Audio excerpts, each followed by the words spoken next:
I was born without bones in my face, no chin. I have severely restricted airways. I was born without ears. I got pregnant in 2009 and I got an abortion because I feared my child having a disability and I did not feel adequate enough to be a mom.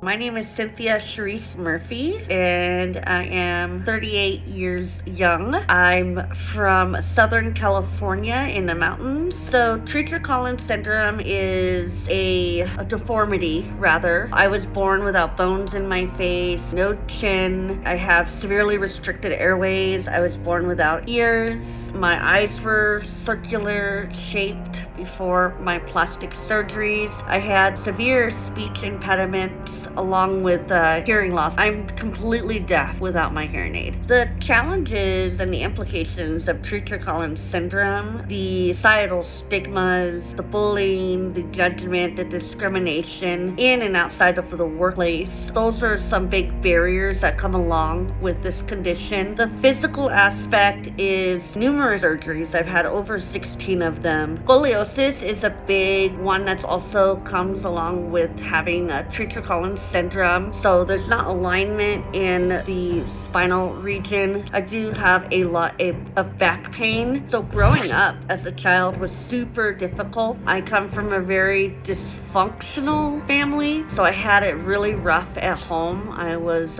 dealing with mental, physical, sexual abuse. I had bullying that came with that.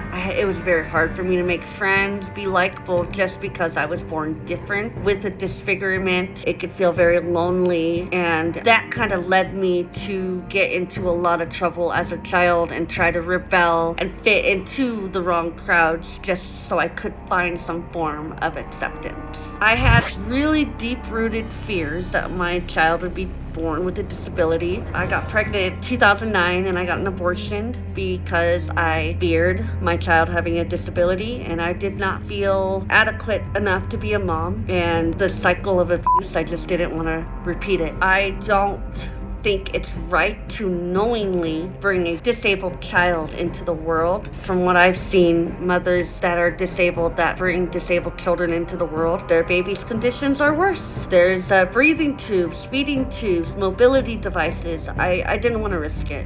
So this time when I did get pregnant again, because the time before that when I had the blade of ovum, it happened so fast there wasn't time to do testing, and it just but this time, let's get the testing done. Let's see if our child will be healthy and normal. And that was a harrowing process to sit there for two and a half months with a growing child in your stomach. So I'm just grateful I went through the process, and knowing that my child's not going to go through anything of the life that I've endured in my life. So the nonprofit I run is called Assuaged Foundation. Assuaged is a word that is not as common. Our goal in servicing students who need academic credit, they come to our organization for practical experience, work experience, online, building website pages, learning SEO, building blogs, doing newsletters, anything that has to do with marketing,